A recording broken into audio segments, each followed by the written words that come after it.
Imana yabikoze nkana kugira ngo ibibazo byose biri ku isi bigira ababyitaho, kugira ngo ingorane zose ziri ku isi zigira abazitaho. Niyo mpamvu ushobora kubona umuntu umwe ababajwe n'abakecuru, undi ababajwe n'abana, undi ababajwe n'indaya, undi ababajwe n'abagore bikoreye udutaro, undi kandi kitari icyawe ugicaho utanakibonye ntikigukore ku mutima, ariko icyawe urakibona ukarara udasinziriye.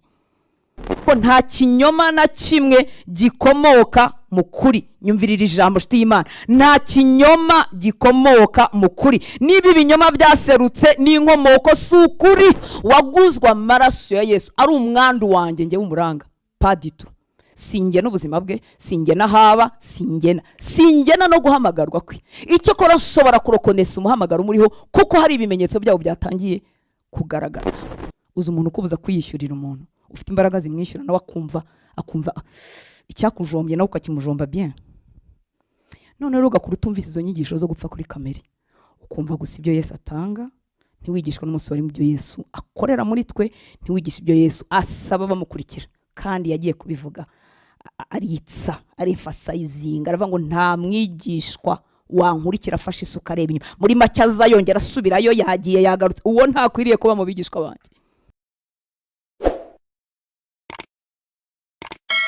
Urakoze kwitanga, urakoze kuba mu minsi yo kwiyiriza. Niba umwami Imana yaragushoboje nawe ukihangana inzara ukayihanganira, umwami Imana abiguhere umugisha.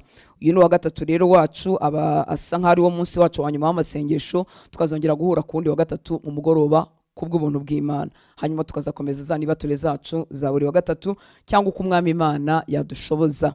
Umwami Imana abahe umugisha. Turakomeje rero mu ijambo ry'Imana, turimo kuvuga ngo hakurya y'umuranga muzima havuka abigishwa. Nicyo nifuza kuvugaho uyu munsi. Ejo twaravuga ngo hakurya y'umuranga hagazeyo umutambyi mukuru, utiyarinjijwe ahera n'amaraso y'ihene n'intama, ahubwo winjijwe n'amaraso ye bwite. Niyo mpamvu uri w'agaciro, kuko waguzwe amaraso. Kubwo umwanya hari ibyanditswe tutasomye, ariko mu gitabo cy'Abaheburayo bigenda bitwereka neza uburyo Yesu we yinjiye ari igitambo, ari n'umutambyi. Uwo ni umutambyi utarangizwa n'ibihe, utarangizwa n'imyaka. Ushobora kunkunda cyane ukanansengera cyane, ariko ntibizabuza urupfu kuntwara. Nawe nuko nguko niko bizagenda. Ariko uyu ni umutambyi w'iteka ryose, ntafite itangiriro, ntafite iherezo. Na n'uyu munsi umurimo afite ni ukukwingingira. Hari igihe wumva isi yagutereranye nta muntu ufite, nagira ngo ngwire ko ufite umuntu ukomeye wicaye iruhande rw'Imana, Imana ubwayo ikwingingira.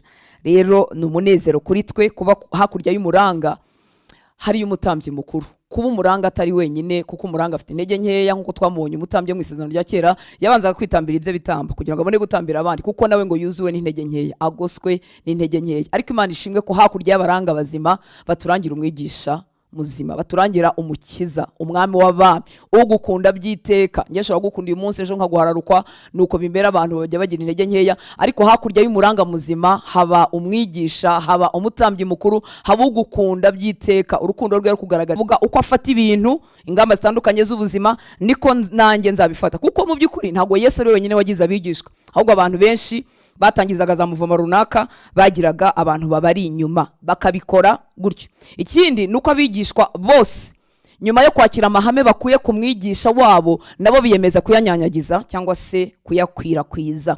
Imana ishimwe cyane.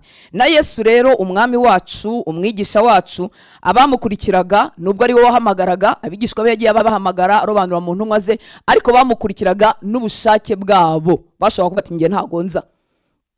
Umwigishwa rero akurikira umwigisha na volonté ye n'ubushake bwe. Niyo mpamvu iminsi yo guhendahenda umuntu gukurikira Kristo ikwiriye kuba wenda iminsi yibanze y'intangiriro twibutsa. Ariko ntushobora kwibutsa umuntu imyaka 5, imyaka 10, reka da, uwo swate ntiyavutse, cyangwa se hari ubundi burwayi bwabereye mu mivukire ye bwatumye ataba umwigishwa. Ariko umwigishwa agera igihe yikurikira Yesu abyishakira n'umwete we n'umutima we. Imana itugirire ubuntu.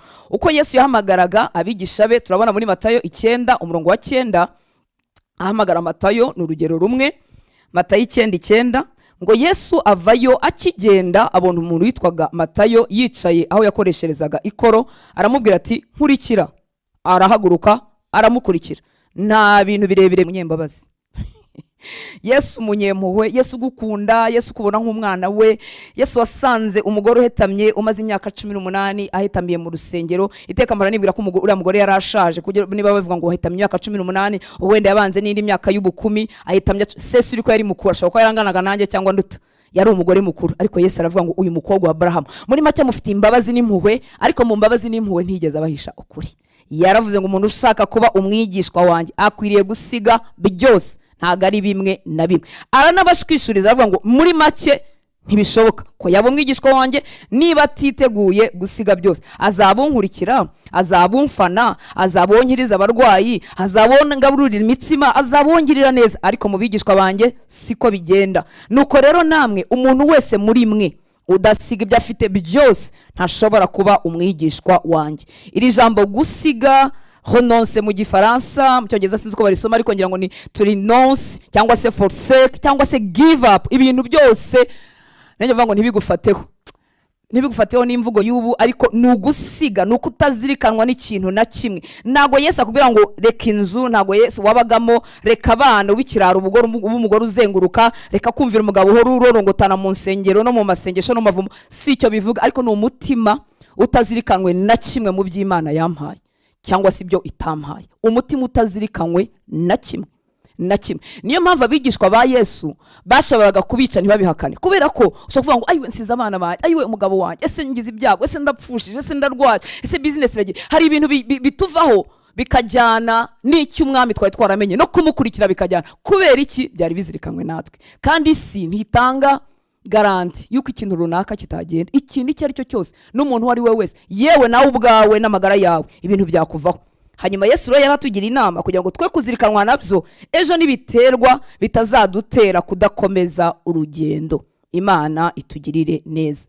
Nanone mu butumwa bwiza mwanditswe na Matayo 16:24, ndimo ndavuga amagambo akomeye, ariko Imana ishimwe ko nyababwira nanjye atansize. Haleluya.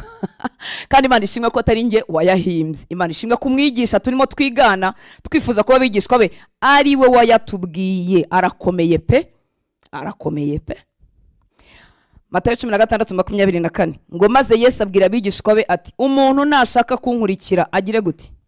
Yiyange. Haje muri ibintu byo kwiyanga, yikorera umusaraba we ankurikire. Maze Yesu abwira abigishwa bati umuntu nashaka kunkurikira yiyange, yikorere umusaraba we ankurikire.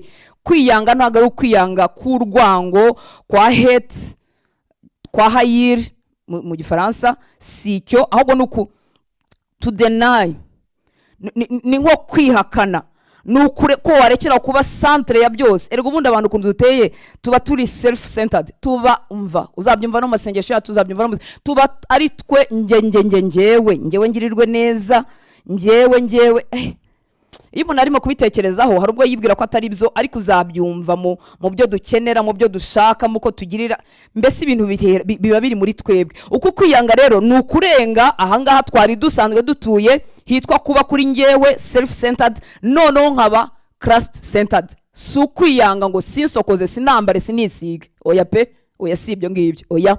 Ahubwo ni ukugira ngo umutima wanjye ntuzirikanwe na urutansi ubwe, ntuzirikanwe n'ibyo yirata n'ibye, ahubwo umutima we no gutekereza kwe byose byuzurwemo na Yesu. Muri make urutansi yaraganje ku ntebe y'ubwami bw'umutima we, yarayoboye. Kandi murabizi turi abantu biyobora, yewe we none tukagera mu muco wacu kavuga ati nge ndi umuntu ntago mvugirwamo, ngewe ndi umunyakuri. Rero nuko mumfate ashkwise ubunyamukuri, ukuri ni Yesu, ahubwo ni wowe wiyuzuye. Nuko tuba turi, hari igihe bamwe babye expressinga bakabivuga, abandi tukaba tubifite mu mitima, noneho ntitumenya kubitandukanya. Urumva bifite mu mutima mushobora kumana n'umuntu mwiza, ariko mu mutima niyuzuye.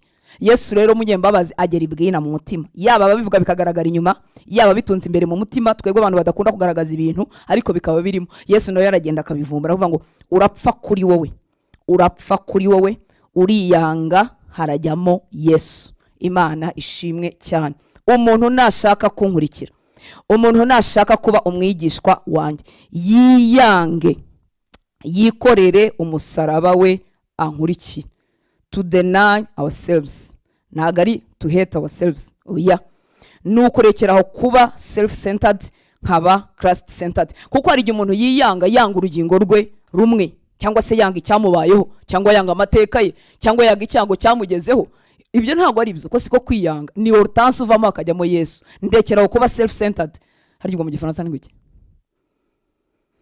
Ntayiberwa igifaransa kaberwa n'icyongereza agasigara n'ibyo ngibyo. Ari ukimenya? Yego, nta gifaransa genda kumera nka self centered. ni ukwiyuzura muri make. Ntabwo rero uko kwiyanga ari ukwanga icyambaye, kuko hari igihe uba wanze ubuzima cyangwa ukanga igice cy'umubiri wawe, murabizi, ugashaka kugihindura ndetse ukabona si ibyo ngibyo. Oya, ntabwo ari ukwiyanga k'urwango, ahubwo njyewe ndimutse, njyewe mfuye kuri njyewe ubwanjye. Kandi ngo mbabwire ko uwo murimo nta muntu urawurangiza ngo agere. Tuba dufite uduce tukihagazemo tukiyuzuye, dusabwe buri munsi gusabumitinga, gusarendinga, kutwegurira Yesu ngo hajye Yesu, havemo nge hajye Yesu, havemo nge hajye Yesu. Imana ishimwe cyane. Kubera ko uku kwiyanga gutera gukurikira Yesu ntabwo ari ukwiyanga gutera umuntu gusharirirwa. No. Hari igihe ubuzima butubabaza tukiyanga, koko tukanga n'ubuzima. Biratandukanye, si ibyo ngibyo. Ahubwo ndushaho kunezererwa umwami. Ni ukuvuga ngo umwami aranyuzura, nkarushaho kuryoha no kugira ubuzima busuka umwami. Aho ntambutse nkasiga ibye. Ibyo rero bitandukanye no kwiyanga natewe n'ubuzima. Oya, ni ukwiyanga nzaniwe n'umurimo w'Umwuka Wera muri njyewe. Imana ishimwe cyane. Yesu rero aravuga ngo ntago byashoboka mu bankurikira bakikunze. Oya, birabasaba ko nibajya kunkurikira biyanga bakikorera umusaraba wabo bakankurikira. Umusaraba si indwara, si amakuba, si ibyago, si biriya byose, ahubwo ndimo ndapfa kuri nge, huzura Kristo muri njyewe. Imigambi yanjye rimwe iranshiramo, huzura ya Yesu muri njyewe. Ndimo ndabamba kamere, huzuramo Kristo muri njyewe. Imana ishimwe cyane. Iyi rero niyo kose cyangwa se nicyo kiguzi cyitwa byose. Umuntu nashaka kunkurikira yiyange, yikorera umusaraba we ankurikire. Reka turebe muri Bibiliya ijambo ry'Imana uko habivuze. Dusomeho 30 kuva kuri 24 kugeza kuri 26 kugira ngo tubashe kubyumva. Nagerageze gushakira ijambo ryo kwiyanga, kuko kwiyanga kwa self denial kunameze nko kwiyanga bitewe nuko nanze ubuzima. Murumve mu Kinyarwanda ni ijambo rimwe, nashatse no mu Kirundi ngo numve sanga nabyo byose no kwiyanga, ariko dukoresheje ibyo byongereza turabyumva ko atari ukwiyanga kwa hate cyangwa se hayil. Muri Bibiliya ijambo ry'Imana Matayo 16 kuva kuri 24 tugeze kuri 26 haravuga ngo nuko Yesu abwira abigishwa be atushaka kunyoboka wese. Kunyoboka baramwibuka ko umwigishwa aba yaroyobotse umwigisha we. Ngo nuko Yesu abwira abigishwa be ati ushaka kunyoboka wese nareke kwiyitaho. Uku kwiyitaho sukureka gukaraba, sukureka kwambara. Oya pe. Nuko Yesu abwira abigishwa be ati ushaka kunyoboka wese nareke kwiyitaho, ahubwo atwara umusaraba we ankurikire. Muri make aho yari yitayeho ashyiremo ibyo Yesu ashaka, yite ku cyo Yesu avuga, yite ku buzima biguranurwe, havemo we hajyemo Yesu. Ushaka gukiza ubuzima bwe azabubura, naho uhara ubuzima bwe ari nge ahorwa azaba abukijije. Guhara ubuzima ni nko gutakaza inyungu runaka zari kuryohera amarangamutima yanjye, zari kuryohera ubuzima bwanjye, nkazitakaza kubwo kumvira Yesu, kubwo gukurikira Yesu. Ushaka gukiza ubuzima bwe azabubura, naho uhara ubuzima bwe ari nge ahorwa azaba abukijije. Mbese umuntu byamumarira iki kwigarurira isi yose ariko akaba yivukije ubugingo bwe? Cyangwa se ubugingo bw'umuntu yabugurana iki? Tukiri kuri uyu murongo wa 25, bimwe mu bintu umwanzi akangisha abantu ni ukubatinyisha ejo hazaza. Avuga ati ubuse nudakora aya manyanga, nutirwanaho mu bwe, nutagira ubwenge. Unavuga ati ubu nutagira ubwenge urabona ejo uzabahute, abantu uzabishyurira iki, bizagenda bite? Ukaba corrupted ho gatoya, ugashyiramo akantu katari ko kubw'ubwoba bw'ubuzima. Niyo mpamvu Yesu yifuza ko wiyanga, kuko wiyanze agashyiramo Yesu, ubwoba bw'ubuzima burashira. Aravuga ngo kubaho ni Kristo, no gupfa ni inyungu. Ibyo Yesu atarimo simbirimo. Iki ni igikangisho, ni intwari ikomeye Satani akubitisha abantu bakunda Imana, barimo bagerageza gukunda Imana, ariko byagera ku buzima, byagera gukorwa ku rubyaro rwe, byagera gukora kuri saleri, byagera gukorwa ku mafaranga atungishije abye. Kavuga ati byagenda bite? Nabaho gute? Nava muri standard, ariko iyo standard nini barinde wayidushyizemo, nava kuri standard iriya gute nkajye baba we akumva. Mbese umwanzi azakoraho hica abo bana b'Imana bakundaga Imana ariko batabashije kwiyanga. Imana itugirire neza. Umuntu agahora n'ubwoba bw'ubuzima. Hari igihe umuntu agira ubwoba akabikoraho amanyanga ashoboka kugira ngo bimukize, hari n'uwicwa nabwo nta nicyo agiye kubikoraho, ariko ubwoba bw'ejo hazaza bwabe akunda bwibye akomeyeho bukaba bwaramumaze. Ushaka gukiza ubuzima bwe azabubura, naho uhara ubuzima bwe ari njye ahorwa azabukije. Muri make ubuzima naburekuye, ariko nzakora icyo umwami ashaka, nzamwubaha mwimbere mu mutima, abantu batareba mu byemezo, mu marangamutima, mu mahitamo, nzubaha Yesu. Nuko bimeze, nzahara ubuzima ariko nkomeze mugundira uwo mwami wanjye. Ngo mbese umuntu byamumarira iki kwigarurira isi yose? Muri make ibintu ushaka, ariko isi kandi ifite ubutunzi mw'abantu, ifite ibintu byinshi byiza ishobora kuduha, ariko birika tubwira ngo umuntu byamumarira iki kwigarurira isi yose ariko akaba yivukije ubugingo bwe, cyangwa se ubugingo bw'umuntu yabugurana iki? Muri make ubugingo bufite agaciro gatangaje k'amaraso ya Yesu, ku buryo nta kindi kintu cyabungana. Abakurikira Yesu rero, nanone ikindi kintu kibabaje, ntago ariko bose bafite iyi commitment, iki kiguzi cyo gusiga byose. Yesu yababwiye, usiga byose akikora umusaraba we akankurikira, uwo ni ushaka kuba umwigishwa wanjye. Abantu benshi bakunda Yesu, abantu benshi buzuye mu insengero za gikristo, mu mirimo ya gikristo, siko bose bafite iyi commitment mu mitima yabo. Kandi udusanze twese turirimba, twumva ijambo ry'Imana, turimo dusenga, ntago ibyo bintu wabitubonaho, ntiwamenya bari committed n'abatari committed bya burundu, ahubwo tuzabimenyeshwa n'ibihe.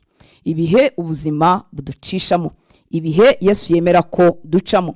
Muri Yohana 6:66 Yesu yari amaze kuvuga ngo ninjye mutsima w'ubugingo, undya ni uzaba, amaze kubabwira ko umubiri we ari we mutsima w'ubugingo. Hanyuma ngo bamukurikiraga benshi, yabagaburiye, yabagiriye neza, ngo ariko ngo bahera ubwo batangira gusubira inyuma, baravuga ati wapi, ibintu ntago bikwirwa mu mutwe. Ngo benshi mu bigishwa be bahera ubwo basubira inyuma, barorera kugendana nawe. Abakurikira Yesu bose siko bose bafite iyi commitment y'ubuzima bwa burundu kugeza mu rupfu mu gukurikira Yesu n'ibyo ashaka. Imana ibidushoboza, Mwuka Wera abiduhe twese, abisuke mu mitima yacu, ube muri aba bigishwa batanze ubuzima bwabo kugeza mu rupfu, bavuga ngo nzumvira Yesu. Mbibutse ko kumvira Yesu atari mu kuva mu byaha gusa. Kuva mu byaha ni urwego rw'ibanze, ni nka maternelle, ahubwo hari mu bundi bushake bwanjye butari n'icyaha, naho Yesu yinjira akivangamo, kambwira toruta, yego ibi byari byiza, ariko dore nibi nibyo gushakamo, kandi nibi byiza ntibyari icyaha, niyo mbibamo ntacyo byari gutwara, ariko afite ibyo ashaka, afite imirimo myiza yari yarandemeye muri Kristo, ngomba gucomekana nayo nkayigenderamo. Rero urwego rw'ibyaha ni maternelle, reka aho tuharenge kugira ngo tubwirwe n'ibindi by'umwihariko birebana n'ubuzima bwa buri muntu wese. Kandi tutararangiza ibya rusange, ntago tubasha gusimbukira mu by'umwihariko by'ubuzima bwa buri muntu wese. Imana itugire neza. Ngo benshi rero mu bigishwa be bahereye ubwo basubira inyuma, barorera kugendana nawe, babuze ya commitment igeza mu rupfu. Ibyo bintu atangiye kutubwira byuko turya umubiri we, tukanywa amaraso ye, wapi, ibyo bintu rwose reka. Iyo turebye mu rwandiko rwa mbere rwa Yohana igice cya 2, rwandiko rwa mbere rwa Yohana igice cya 2 umurongo wa 18 kugeza kuri 21, umurongo abantu bajya wa 19 bajya gukoresha ukundi, ariko ndifuza kuvuga nanjye ukundi. Yohani wa mbere 2:18 kugeza kuri 21, ngo bana banje, iki ni igihe cy'iherezo. Mwigeze kumva ko umwanzi urwanya Kristo agiye kwaduka, ndetse n'ubu nibona koresha Bibiliya ijambo ry'Imana, kuko Bibiliya yerikoresha antikristo, ndetse n'ubu abarwanya Kristo bamaze guhaguruka ari benshi. Ni nacyo tumenyeraho ko ari igihe cy'iherezo. Urwandiko rwa mbere rwa Yohani 2 kuva kuri 18 muri Bibiliya ijambo ry'Imana. Bana banje, iki ni igihe cy'iherezo. Yohani yandika gashaje, niyo mpamvu bivuga ngo bana banje, kandi ari mu basigaye ari bonyine, abo bagendanye benshi barishwe. Bana banje, iki ni igihe cy'iherezo. Mwigeze kumva ko umwanzi urwanya Kristo agiye kwaduka, ndetse n'ubu abarwanya Kristo bamaze guhaguruka ari benshi. Ni nacyo tumenyeraho ko ari igihe cy'iherezo. Kimwe mu bintu tumenyeraho ko ari igihe cy'iherezo nuko abarwanya Kristo, abiyoberanya, ababikora ku mugaragaro, kandi nasanze abateye ubwo batarabikora ku mugaragaro, ahubwo ari abiyoberanya, nicyo kitumenyesha ko ari igihe cy'iherezo, kuko bagenda baba benshi. Ku murongo wa 19 harababaje, ngo abo bavuye muri twe. Tekereza ko aba bantu bahoze muri bo, bahoze mu bagendana nabo. Mana itugirire imbabazi n'ubuntu. Ngo abo bavuye muri twe, icyakora ntibari abacu by'ukuri, kuko iyo baba bacu baba baragumanye natwe, ariko kwari ukugaragaza ko atari abacu uko bangana. Tuvuge ko hagurutse ikivunge kinini cy'abajyaga hamwe, ariko baza gusanga uko bangana burya bose batari ababo. abo bavuye muri twe bahindutse abarwanya Kristo, nyamara bavuye muri twe. Icyakora ntibari abacu by'ukuri, kuko iyo baba bacu baba baragumanye natwe, ariko kwari kugaragaza ko atari abacu uko bangana. Naho mwebwe Kristo muziranenge yabasize amavuta, ariyo mwuka we, bituma mwese mumenya ukuri. Uyu murongo wa 19 hari igihe ukoreshwa nabi. Urugero, umuntu yavuye muri korali imwe ajya mu yindi, ugasanga tumuherekeresheje amagambo avuga ngo n'ubundi ntiyari uwacu. Oya, aba ni abaretse gukurikira Kristo, bahinduka abarwanya Kristo. Kuba uri muri uru rusengero rw'ibunaka ukimukira mu gindi gihugu ajya, oya, uracyari uwanjye, turacyari abavandimwe, kuko dukorera data umwe, turabo mu muryango umwe. Rero uyu murongo ntabwo ukwiriye gukoreshwa umuntu yavuye aha yagiye ariko akomeje gukurikira Yesu. Oya, uwo ni uwacu, uwo ni uwacu ahubwo cyane, ahubwo yagiye kwagura ubwami bw'Imana ahandi. Imana nibishimirwe. Ikindi, umuntu ashobora kuba yari umwigishwa uri inyuma y'umuranga witwa Hortense, hanyuma yamara guhuzwa n'uwo namurangiraga, umuhamagaro w'Imana ugahaguruka muri we, icyo Imana yamuremeye kigahaguruka, kandi kikaza kinyuranye n'icyo ngiye Imana yashyizemo, akajya kugikorera ahandi. Uwo ngo waracyari uwacu, nanjye ndacyari kumwe nawe. Uwo ni umuvandimwe muri Kristo, ahubwo biba bigize iby'umumaro. Ese wowe wanezerwa no kurera abana badakura? Biragatsindwa n'Uwiteka. Tekereza ugize abana wabyaye mu nda, bose bakaguma bagasazira, ntawe ugiye gushaka ngo yubake urugo rwe. Oya pe, wose umutima ubwami bw'Imana.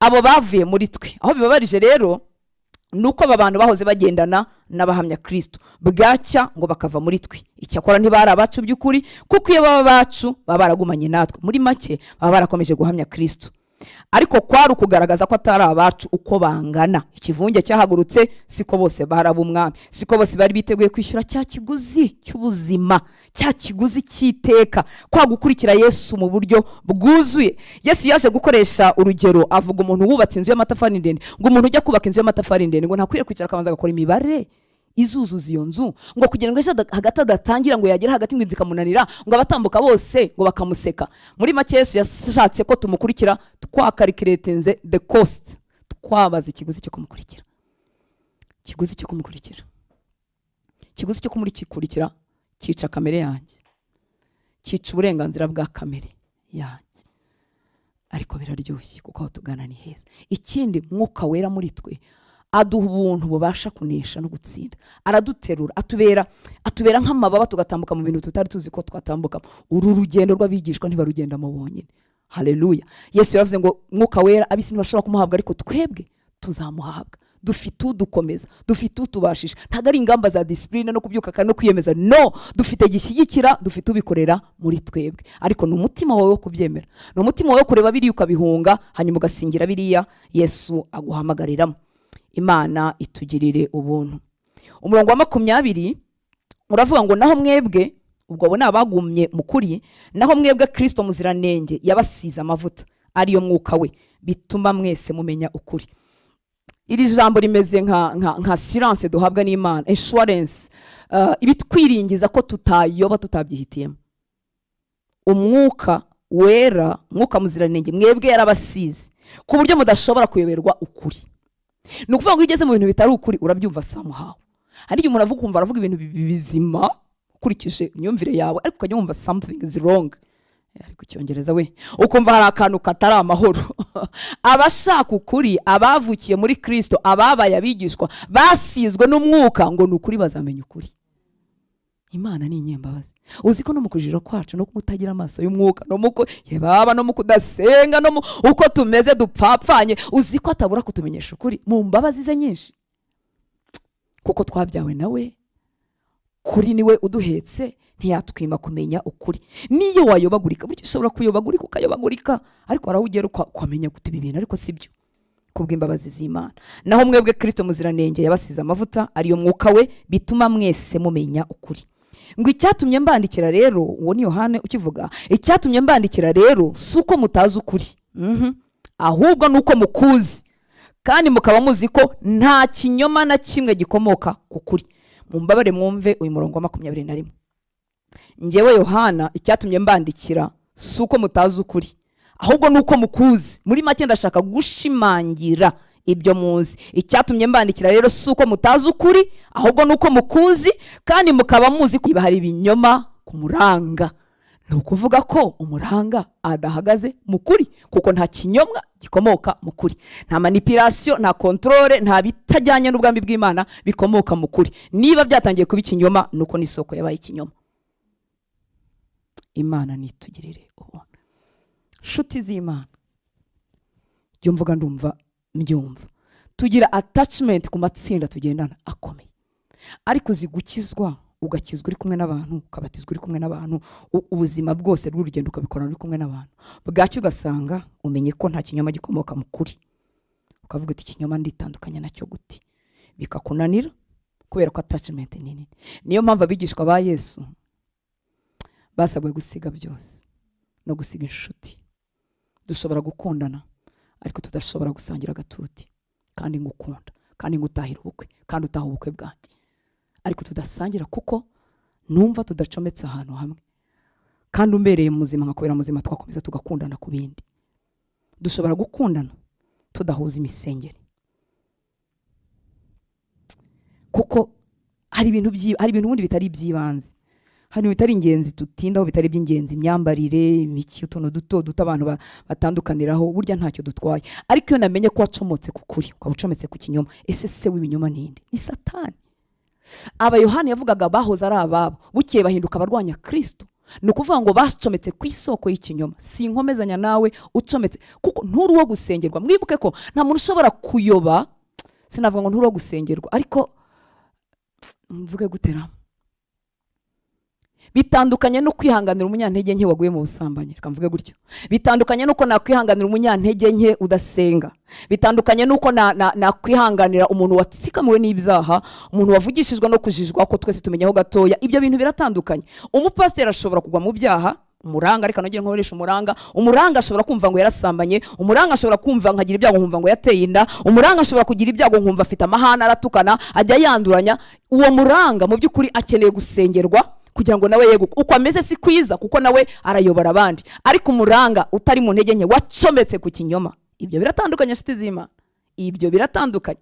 Turakundanira mu bindi, ariko isoko yacu ntigihuye, ahubwo urimo urandwanya. Kuko nimba ncometse muri Kristo ugahinduka urwanya Kristo, umbereye nk'umwanzi somehow. Sinzakwanga ko Bibiliya itansaba kwangana, ariko ntituzanahuza. Ikimenyimenya amasengesho yawe cyangwa ibyo usabira bizaba bindwanya, nanjye ibyo nsabira bizaba bikurwanya, kuko nshinzwe gusenya ubwami bwa Satani. Nshuti z'Imana, hakurya y'umuranga hari iki? Hakurya y'umuranga hari ukuri, hakurya y'umuranga hari ikinyoma, hakurya y'umuranga hari iki? Kuko ngo ntabwo bishoboka ko ikinyoma cyakomoka mu kuri, kandi twebwe ngo ntituzakuyoberwa, kuko uwera yadusize ku bwa Mwuka Wera, ngo tuzabimenya. Umaze kubimenya, ese ubisengera bingana iki? Ese ubikoraho iki? Imana itugirire ubuntu. Nta kinyoma gikomoka mu kuri. Ngo icyatumye mbandikira, reka mbisubiremo, si uko mutazi ukuri, ahubwo nuko mukuzi, kandi mukaba muzi ko nta kinyoma na kimwe gikomoka mu kuri, kuko mubizi nzanywe no kubishimangira. Imana itugire neza. Nkomeje rero nshuti z'Imana, umwigishwa yabyawe n'Imana kandi n'uwa Kristo. Ntabwo umwigishwa waguzwa amaraso ya Yesu ari umwandu wanjye njye w'umuranga, paditu. Singe n'ubuzima bwe, singe n'ahaba, singena no guhamagarwa kwe. Icyo kora nshobora kurokonesa umuhamagaro umuriho, kuko hari ibimenyetso byabo byatangiye kugaragara. Uyu munsi hari abantu bari frustré kuko bahagaze mu myanya itariyo, kuko twebwe abaranga twababwiye ngo ni hariya mugomba kuba. Akumva mu mutima biranyuranye. Nasanze Imana nyivuga ngo ni umugentleman. Imana iri cool. Imana ni inyembabazi, ku buryo yandemanya amahitamo kuva nkiri urusoro mu nda ya mama, indemama amahitamo ajyanye n'ikimpamagarira, ingenera aho heartbeat yanjye iri, aho umutima wanjye uterera, bigendanye n'icyo impamagarira, ku buryo nimba mu muhamagaro bitazambera umuruho. Ubu nkunda gusobanura mwa bantu, uzi ko nsobanura ngasobanura n'ibyo ntazi, kuko nabihawe. Nkunda kushaka ko umuntu amenya ukuri. Mpora niseka kera ngenda mu mabisi ngiye karongi, umuntu iyo yarenganya gundi nasangaga nagiye kubisobanura, ntagira hagati nkavuga rwose ndi iki muri iyi bisi, ndi umuyobozi, ndi konvoyeri. Kuko Imana iturema bigendanye n'ibyo yatugeneye. Ni ukuvuga ngo nta bintu na bimwe Imana yakugeneye uzabikora wanga, uzabikora urushyi. Reka ubikorana umuneza. Niyo warunaniwe mu bindi bintu byose, iyo ugiye gukora icyo waremewe, ntumenya aho imbaraga n'ubuntu bivuye. Kubera iki? Data yamaze kuha providing bizagushoboza byose abishyira muri wowe, abishyira aho uzakorera. Data ni kwari. Hari abantu benshi rero bari Frustrurwa niki? Barababaye, barakonje kuko bahagaze mu bintu twebwe abaranga twabajyanye matari byo byabo. Abandi twarabakomerekeje bava mu byo bari baragenewe. Imana y'imbabazi tugirira ubuntu kandi ntuzatinye gushaka Imana kugeza igihe wumvise ese koko niki Imana yarakugeneye. Apana ko barakibwiwe na utanze kidakonfirma ikikurimo. Utanze kwikuza gukonfirma ikikurimo kuko Imana yakubumbabumbye n'uturemangingo twawe niyo yashyizemo ibyo ukunda. Imana yabikoze nkana kugira ngo ibibazo byose biri kwisi bigira babyitaho, kugira ngo ingorane zose ziri kwisi zigira bazitaho. Niyo mpamvu ushaka kubona umuntu umwe ababajwe n'abakecuru, undi ababajwe n'abana, undi ababajwe n'indaya, undi ababajwe n'abagore bikoreye udutaro, undi kandi kitari icyaho ugicaho utanakibonye ntikigukore ku mutima, ariko icyaho urakibona ukarara udasinziriye kuko ari cyo waremewe gutunganya no gukemura. Umuntu ashobora gusaza atakimenye kuko adatinda ku birenge bya Yesu, agahora akora iby'abandi nabyo akabikora igice. Imana y'imbabazi, Imana y'imbabazi. Ibyo narimbizaniye nubwo mbivuzemo amagambo menshi sinza ari ngombwa natari ngombwa, narimbizaniye kuvuga ngo umwigishwa yabyawe n'Imana kandi n'uwa Kristo, ntago ari umwandu wanjye ngewe nk'umuranga. Kandi buri munsi umwigishwa ahindurirwa gusa na Kristo. Umwigishwa wa Kristo yamaze kubara ikiguzi kandi afite kwiyemeza gukurikira Kristo, kumwigana kugeza mu rupfu. Ibyo ni bimwe mu biranga umwigishwa. Umwigishwa wa Kristo ku bwa Mwuka Wera uba muri we ahabwa kunesha pressure z'isi n'ibigeragezo byo mu isi. Umwigishwa wa Kristo wamaze kuvuka. Rega ryo murinjira mu nkiki itariyo akajya agira ngo yaravutse, ariko wamaze kuvuka ku bwa Mwuka Wera yahawe udwelinga muri we, uba muri we, agenda amuha kunesha pressure n'ibigeragezo by'isi. Imana ishimwe cyane. Ashobozwa kandi kwemerera Umwuka Wera agahora wamwigishwa urimo kureba ku mwigisha we, ashobozwa kwemerera Mwuka Wera. Mwuka Wera agahora arondora gutekereza kwe, amagambo ye, ibikorwa bye, kugira ngo bishyirwe ku munzani witwa ijambo ry'Imana. Muri make umurimo w'Umwuka Wera urimo urakora mu buzima bw'umwigishwa. Umwigisha yaba yicaye, umwigishwa yaba yicaye, yaba asoma Bibiliya, yaba adateze amatwi umuranga araho, ariko Umwuka Wera watangiye umurimo muri we aba arimo kureba mu gutekereza kwe, kureba mu magambo ye, gukosora mu bikorwa bye, agira ngo abihuze n'umunzani witwa ijambo ry'Imana. Ibi rero kugira ngo bihore bibaho mu buryo bwuzuye, bigusaba wowe mwigishwa ko buri munsi uba mu ijambo ry'Imana, ukarisoma, ukarirya, ukaryiga, ukarisengeramo kandi ukaryumvira, ndetse rikigutsinda ukabwira Mwuka Wera wari kubwiye uti mpimbaraga zo kuryumvira. Njya nkunda abantu bavugisha ukuri akavuga ati kwa barakana kabyarananiye, ariko ndimo ndasaba Imana ngo ibinshoboze. Ati njya nanabivuga nkavuga ngo Mana ndamubabariye, ariko namubona ngasubirwa nkamera urumeza, akabwira Mwuka ati nshoboza kumubara kuko ari cyo ijambo ryawe rivuga. Uwo muntu atandukanye n'umuntu uvuga ngo sinshobora kumubabarira. Iyo uvuze ngo sinshobora kumubabarira se ubibibwira nde? Wavuze iri jambo ni umwami w'abami, ntagishwa impaka. Uramubwira uti ibyo wansabye kubabarira wowe warabikoze ku musaraba, uravuga ngo data babare ko batazi icyo bakora, nge simbasha kubabarira umuntu yarambabaje, ariko ngwino ubinkorere, ndashaka kukumvira, ndamubabariye, ariko makurekura. Imana itugirire neza. Haleluya. Uyu mwigishwa kandi agomba guhora yiteguye, ndifuza kurangiza ibyo nateguye muri hangana, agomba guhora yiteguye iteka gusubiza impamvu z'ibyiringiro bye.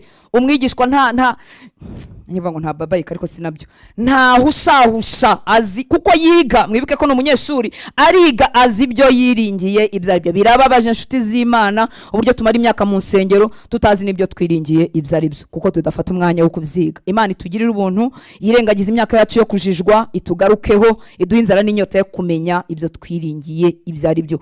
Mu rwandiko rwa mbere rwa Petero igice cya 3 umurongo wa 15, urwandiko rwa mbere rwa Petero 3:15, uyu ni umwigishwa nyawe, agomba kubiteka yiteguye gusubiza impamvu z'ibyiringiro bye.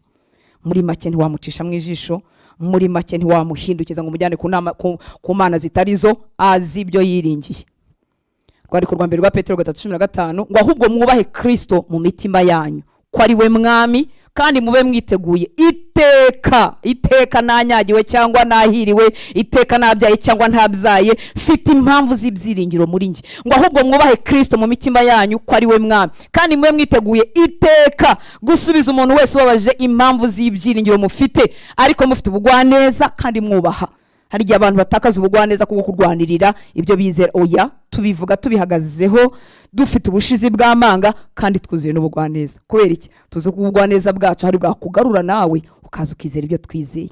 Ahubwo mwubahe Kristo mu mitima yanyu ko ari we mwami, kandi mbe mwiteguye iteka gusubiza umuntu wese ubabajije impamvu z'ibyiringiro mufite, ariko mufite ubugwaneza mwubaha. No hepfo akomeza kuvuga neza, mbwira bene data cyane cyane bameze nk'abazi ijambo ry'Imana ryinshi, babasha no kuriburanira, bazi imirongo yo gusubiza nya mizima, ariko batakaje ubugwaneza. Ntabwo ijambo rya Kristo baryigishanya umushiha n'amahane. No. Yego habe igihe cyo kurakara, kuko urimo gukebura ntiwakebura useka, ariko urimo ugaruza abataramenya iyo nzira. Urimo ukosora ibyo nakocamishije ntazi kubwo kutamenya. Ntabwo nkosoza kumpinga, ntabwo nkosoza, oya unkosoza ubugwaneza. Imana itugirire neza. Ngo mufite ubugwaneza kandi mwubaha, twubaha abo tudafite ibyiringiro bimwe. Reka mvuga ibi bintu wenda ntabitinzeho biranga, byo navuze biranga gukura kumwigishwa mu buryo muri personnel. Muri make umwigishwa akomeza urugendo rwo gukura uwe ku giti cye. Umwigishwa ahora akura. Urugendo rwo gukura mu buryo buri personnel bikarangwa n'ibi. Yari mwakura ko nagize akambere no gushyira Yesu imbere muri byose. Umwigishwa ukura, Yesu ahita abo wa mbere.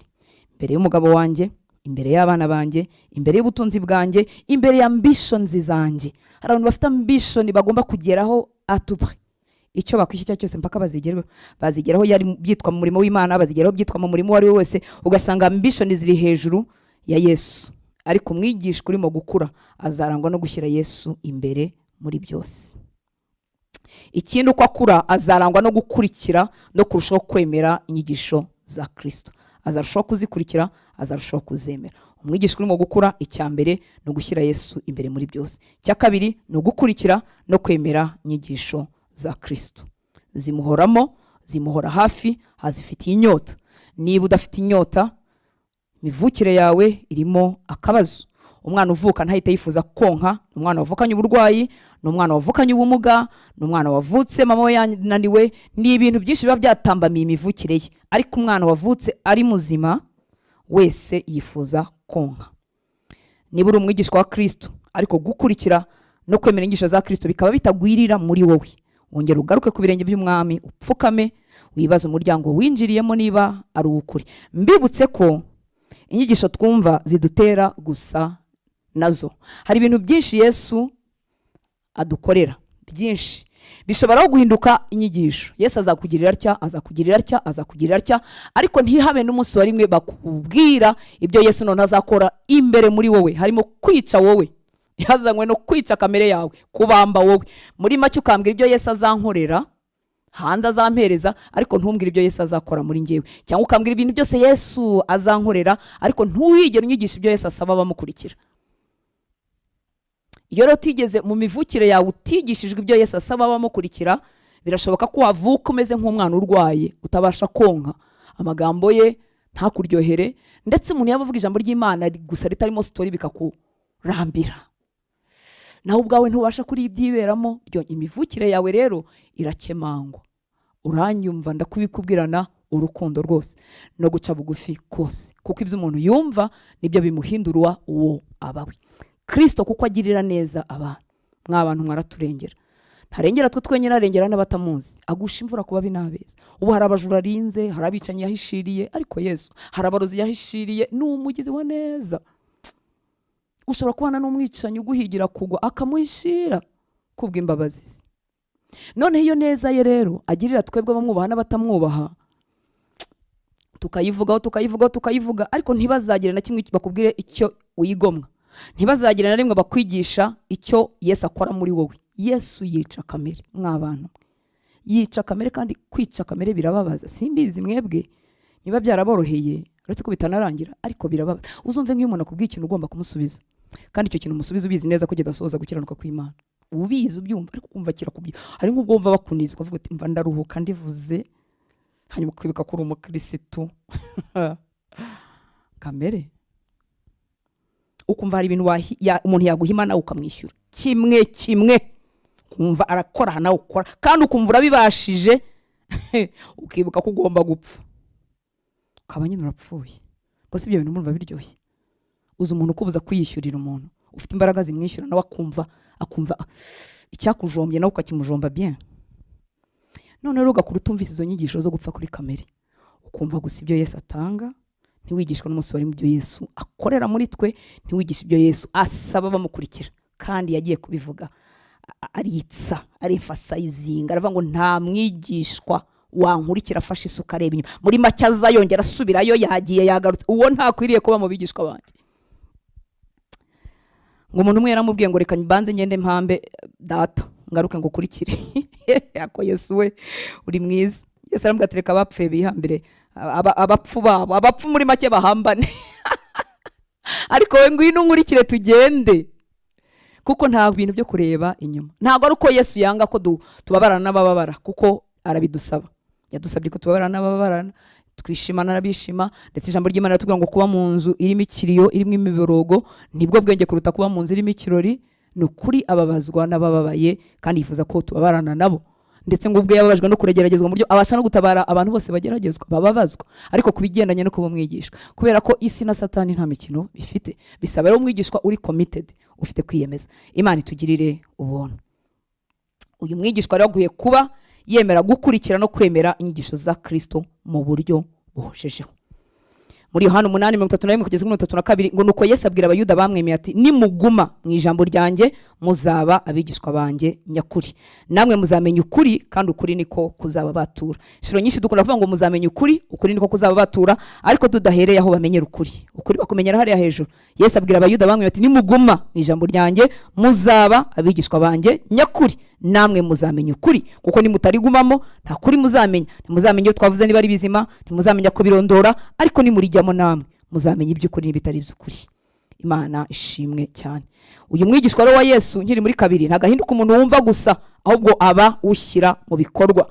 Yakobo 1:22, Yakobo 1:22 ngo ariko rero mujye mukora iby'iryo jambo, atari ugupfa kuryumva gusa mwishuka.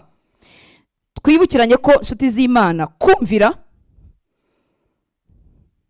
obeissance, kumvira niyo test iruta izindi ipima kwizera kwacu, ipima urukundo dukunda Kristo. Kumvira. Yohana 14:21 ijambo nkunda kurivuga n'abandi benshi, ngo ufite amategeko yanjye akayitondera niwe unkunda, kandi unkunda azakundwa na data, nanjye nzamukunda mwiyereke. Kumvira uzajya ubyibwira, nanjye mbyibwire. Kumvira niyo test iruta izindi igaragaza kwizera n'urukundo rwanjye ndespondinga kurwo nakunzwe n'Imana. Kumvira iyo bidahari, nubwo waduha amaturo, ukatwubakira insengero, ukaduterura, ukatugurira indege, tuzabyenjoyinga, ariko wowe uzabihomberamo. Imana itugirire ubuntu. Yesu rero niwe rugero rwo kumvira rutangaje. Mu rwandiko rw'Abafilipi 2:6 kugeza ku 8 haravuga ngo uwo nubwo yabanje kugira kamero k'Imana. Abafilipi 2:6 ngo nubwo yabanje kugira kamero k'Imana ntiyatekereje ko guhana n'Imana ari ikintu cyo kugundirwa, ahubwo yisiga ubusa, ajyana kamero k'umugaragu w'imbata, agira ishusho y'umuntu, kandi amaze kuboneka afite ishusho y'umuntu yicisha bugufi, araganduka, ntiyanga no gupfa, ndetse urupfu rwo ku musaraba. Yesu yaragandutse agera mu rupfu, ngo ntiyanga no gupfa, urupfu rwo ku musaraba. Ibintu byinshi biradukanga bikatubwira ngo uzapfa, turakwica, uzabaho uti. Iyo rero witoza kumvira uravuga ngo nubwo napfa nkimwiringiye. Haleluya. Yesu yicishe bugufi, araganduka, ntiyanga no gupfa, ndetse urupfu rwo ku musaraba. Biriya byose byari igipimo cyo kuganduka. Niwe rugero rwo kumvira rutangaje. Aka gatatu, abigishwa aho bava bakagera bera imbuto. Ikintu kinejeje rero nuko kwera imbuto mu by'ukuri si umurimo wacu. Umurimo wacu no kuguma ku giti cy'ukuri, ku muzabibu w'ukuri. Uraza gusoma Yohana 15:1 kugeza ku 8, ntago masoma kubw'umwanya, ariko abigishwa bera imbuto. Ariko ntitugomba kugira stress, kuko ishami ubwaryo, ishami rifashe ku giti cy'amacunga, ku giti cy'imyembe, ntago rirara rirota ngo imyembe izamera ryari we, ngo imyembe izaza ryari, ngo dore ni igihe cy'izuba, dore imvura ibaye nyinshi, imyembe izamera ryari we. Ishami nta kibazo na kimwe rifite igihe cyose kigifashe ku giti. Mbega umugisha twagiriwe, mbega amahirwe yo kwabidinga, kuguma muri Kristo, kuguma mu muzabibu w'ukuri. niyo mpamvu umwigishwa adakwiriye kubunza imitima ngo nzakura ryari, nzasa na Yesu ryari, ibi nzabishobora gute, nzamenya ryari umuhamagaro wanjye, nzamenya ryari icyo naremewe, nzakira ryari ubunebwe, nzakira ryari ibyaha. Guma muri Kristo, nugumamo amagambo y'ukayarya igitondo n'umugoroba, imyitozo y'umwuka wamenye yose ukayishyira mu bikorwa, ntuzamenye igihe imbuto zahingukiye. Zizaza tuzazisoromaho turyoherwe, abo mu mubiri wa Kristo bazaryoherwa, tuzagubwa neza. Ishami nta murimo rifite ryo kwikura mu imbuto. Umurimo w'ishami no kuguma ku giti ku muzabibu ukuri. Imana itugirire neza. Mu Baheburayo 12:11 haravuga ngo nta gihano kinezeza ukigihanwa, ahubwo kimutera umubabaro. Ngo ariko rero hanyuma cyera imbuto zo gukiranuka zihesha amahoro abamenyerejwe nacyo. Icyo twagereranya n'igihano uyu mwanya ko ndimo numva ni kwa kwanganyaho amahagi. Ni ukuvuga ngo harandi mashami yitwa ibisambo kuri kawa, ni amashami abuze ishami rigomba kuzera imbuto ko imbuto zizabyibuha. Noneho mwamaraza agakata cyangwa nyir'umurima araza agakata mwene ayo mashami kugira ngo rya shami rifite imbuto, iza mbuto zirushaho kubyibuha no kuba nyinshi. Hari irindi shami bakataho hasi. Ibimeze nk'igihano cyangwa gutozwa n'Imana kenshi biducaho bidukamuramo uburutanse, bidukamuramo urukundo rw'ibyisi, bidukamuramo urukundo rwo gushimwa, bidukamuramo attachments zitari zo dufitanye n'abantu n'ibintu, bidukamuramo kugira ngo zizambuto zanjye zirushaho kuba nyinshi, zirushaho no kuryoha. Ngo nta gihano rero kinezeza umuntu akigihanwa, ngo ariko hanyuma ngo cyera imbuto zo gukiranuka, ngo zihesha amahoro abamenyerejwe nacyo, bamenyerejwe kubaha Imana, bamenyerejwe kumvira Imana. Nusoma muri Yohana igice cya 15 uze gusoma umurongo wa 1 kugeza ku wa 8, hatwereka yuko bidashoboka ko umuntu yakwera imbuto atagumye muri Yesu. Ariko ngo nituguma muri we, amagambo yakaguma muri twe, dusaba icyo dushaka tuzagihabwa, kandi ngo ibyubahisha data nuko twera imbuto nyinshi mukaba bigishwa banjye. Data rushaho guhabwa icyubahiro iyo ndimo nsohoza ibyo yandemeye. Iyo areba mu gitabo yaranditse ubuzima bwanjye hatarabona umunsi n'umwe, akareba n'ubuzima bwanjye agasanga birimo birahura, ibyo yarangiye muri 2025 nibyo ndimo, akongera akareba ndimo ndevoriwa neza na 2026 niko nzaba mbisohoza, akabona nzajya gusaza cyangwa kurangiza urugendo aho yangeneye, narakoze ibyo yansabaga gukora byose, aravivura. Mana ishimwe, ufite ibintu by'ibitangaza bihesha data icyubahiro byagenewe ubuzima bwawe. Wipfusha ubuzima bwawe ubusa ureba hatariho, reba kumwigisha maze uhinduke umwigishwa ukuri. Imana itugire neza. Icya kane, akunda abandi bigishwa. Yohana 13:34 kugeza 35 ngo araduha itegeko rishya ngo dukundane nk'uko yadukunze, tuba ariko natwe dukundana. Ibyo nibyo bazatumenyera ko turabigishwa be, ni dukundana. Gukunda abandi bigishwa ni ikimenyetso ko twamenye umuryango wa data tuvukamo. Mu rwandiko rwa mbere rwa Yohana 3:10 ho haravuga ngo icyo nicyo kimenyekanisha abana b'Imana n'abana ba Satani. Umuntu wese udakiranuka cyangwa udakunda mwene se si uw'Imana akadomo. Mu madini yacu hajya habamo ibintu nk'ibi by'inzangano zikomeye. Imana itugirira ubuntu. Icyo nicyo kimenyesha abana b'Imana n'abana ba Satani. Umuntu wese udakiranuka cyangwa udakunda mwene se si uw'Imana. Kuba ureba ibumoso nkareba iburyo ntibivuga ko dukwiriye kwangana. Kuba ukora ibintu muri ubu buryo nkabikora muri ubu ntibivuga ko dukwiriye kwangana. Kuba uri uwo mu rugo rumwe, uri mu itorero rimwe ryo mu karere ka Nyarugenge nk'abandi wo mu itorero ryo mu karere ka Rubavu ntibivuga ko dukwiriye kwangana, kuko data yatureba ntago abona denomination, abona itorero ry'akarere ku Rwanda, abona itorero ry'akarere runaka. Imana ishimwe cyane. Ikiriho nicyo kimenyekanisha abana b'Imana n'abana ba Satani. Umuntu wese udakiranuka cyangwa udakunda mwene se ntabwo ari uw'Imana. Iyo umuntu atabaye uw'Imana buwande, Imana itugirire ubuntu. Reka tugarukire ahangaha. Akanyuma ka gatanu, umwigishwa iteka ahindura nawe abandi bigishwa, abyara abigishwa, atoza abigishwa, ari multiplier, ari ibyara, aragura akagura ubwami bwa data. Nukuri kubw'imbabazi z'Imana mbereyeho gutoza abandi bigishwa. Iyo nta bantu uri mukangurira iby'ubu bwami, baba babyumvise bwa mbere, baba birimo bakeneye gukomezwa, ubu tubereye igihombo gikomeye. Ubu bwami kuva bwatangizwa bwakomejwe, bwitangiwe, bwamamajwe n'abantu basanzwe bameze nkatwe, bafite ibibahiga n'ibibarushya kimwe natwe. Bamwe baricwaga ariko bakabihererekanya bakabikomeza, Bibiliya zigatwika ariko bakabikomeza, abantu bakabihorwa ariko bakabikomeza. Nta mwigishwa wagenewe kubaho adafite undi mwigishwa inyuma ye. Ntawe. Muri urwandiko Pawulo n'icyo Timoteyo uhafate mu mutwe 2:2, urwandiko rwa 2 igice cya 2 umurongo wa 2, haratubwira ngo nuko rero mwana wanjye, duhereye kuri 1, nuko rero mwana wanjye ukomere mu buntu ubonerwa muri Kristo Yesu. Yabwiraga umwana we Timoteyo, nuko rero mwana wanjye ukomere mu buntu ubonerwa muri Kristo Yesu, ubukomereremo ntujegezwe n'ibihe, ngo kandi ibyo wanyumvanye imbere y'abahamya benshi ubimenyesha abantu bo kwizerwa bazashobora kubyigisha abandi. Ubaye igihombo urimo wiga ibintu bizaguma muri wowe. Data, turagushimira kuri nyuma y'ijambo ryawe kugira ngo wowe udushoboze gukora icyo rivuga. Hano twari dushoboye mwami w'abami, ndakwinginze mwuka wera kugira ngo ukore icyo wowe ubasha kitabashwa n'abantu, udukure mu kinyoma aho twaba twarayobye, aho tutaba twaramenye ko twanavutse, ko dusanga tudafite inyota yo konka, ko dusanga amata y'umwuka adafunguye yitwa ijambo ry'Imana ataturyoheye tutanayakeneye, tukamenya ko hari imivukire yacu yari ifite ikibazo. Utubabarire mwami, utubabarire aho tutagize ira commitment kuri kwiyemeza kuzuye ngo tubanze tubare ikiguzi cyo kugukurikira ko ari ugusiga byose. Uyu munsi wongera ubyandike mu mitima yacu no mu bwenge bwacu. Reka ibintu byose byaba bidutsikamira bitubuza gukomeza urugendo. Umwuka wera muri twebwe adushoboze kubinesha no kubitsinda. Tukubera abigishwa bameze uko ushaka.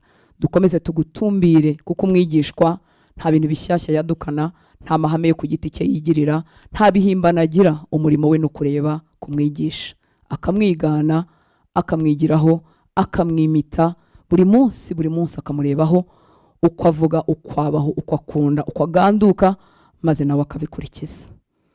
Urakoze ko umurimo wacu atari ukwishakamwo imbuto, ahubwo umurimo wacu ni uko abidinga muri wowe, no kuguma muri wowe.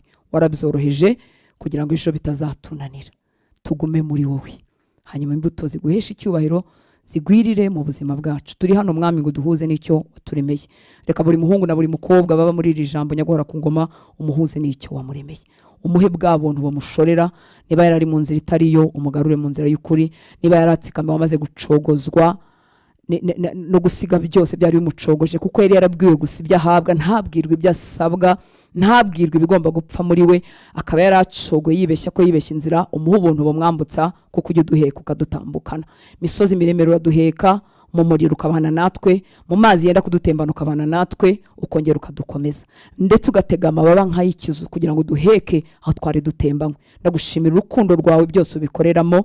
Umugisha rero abana bawe, umugisha abatubereye abaranga, umugisha abandi bigishwa bagize uyu muhate bakatwigisha, natwe tukababera abigishwa bari inyuma yabo bareba kuri Kristo. Urakoze kuri buri muntu wese ukoresha umurimo kugira ngo itorero ryo mu Rwanda rikomezwe. Turagushimira abasenga bari mu ibanga ntawe ubareba, ubaha umugisha. Umugisha abakora imirimo iri public ariko bakayikorana umutima wawe, ubaha umugisha mwami. Umugisha abatanga ubutunzi bwabo, umugisha wahaye impano zitandukanye zifite umumaro mu mubiri wa Kristo. Ubaha umugisha baramya tukumva duhishurira umutima wawe.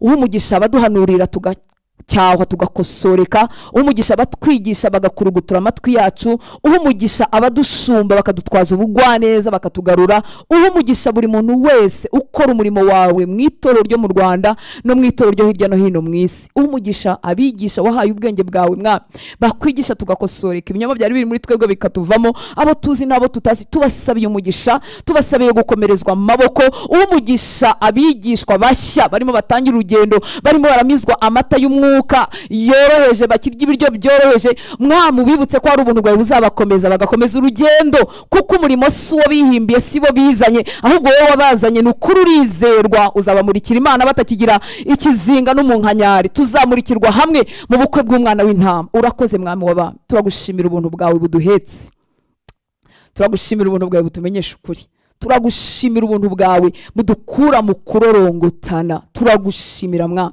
turagushimira. Abatari tutazi naho matayiba, tutazi n'ikintu na kimwe mu byanditswe, tutazi ariko ubuntu bwawe bukatugeraho mwami, bukaduhishurira amagambo yawe akaturyohera, akatwubaka, tukubakika mwami w'abami, twatangira kugira imbaraga no kudateraganwa n'imiyaga y'uburyo bwose. Turagushimira ubwo buntu Uwiteka Mana Nyiringabo. Izina ryawe nirihabwe icyubahiro. Igihugu cyacu gitwikirwe n'amaraso yawe, ibihugu duturanye bitwikirwe n'amaraso yawe, uburiganya bwa Satani bwose buburizwemo, maze amahoro utanga b'umugabane wacu mwami, abo umugabane w'abari Rubavu, abo umugabane w'abari muri kariya gace ka Kivu, abo umugabane mwami wa kano karere k'ibiyaga bigari. Amahoro yawe nyaguhora ku ngoma, ubuntu bwawe butwikire, ubuzima bw'abantu bubu bw'agaciro burindwe kubw'imbabazi zawe nyaguhora ku ngoma. Urakoze Uwiteka Mana Nyiringabo, icyubahiro cyose nikikugarukire, ni mu izina rya Yesu dusenze, amen.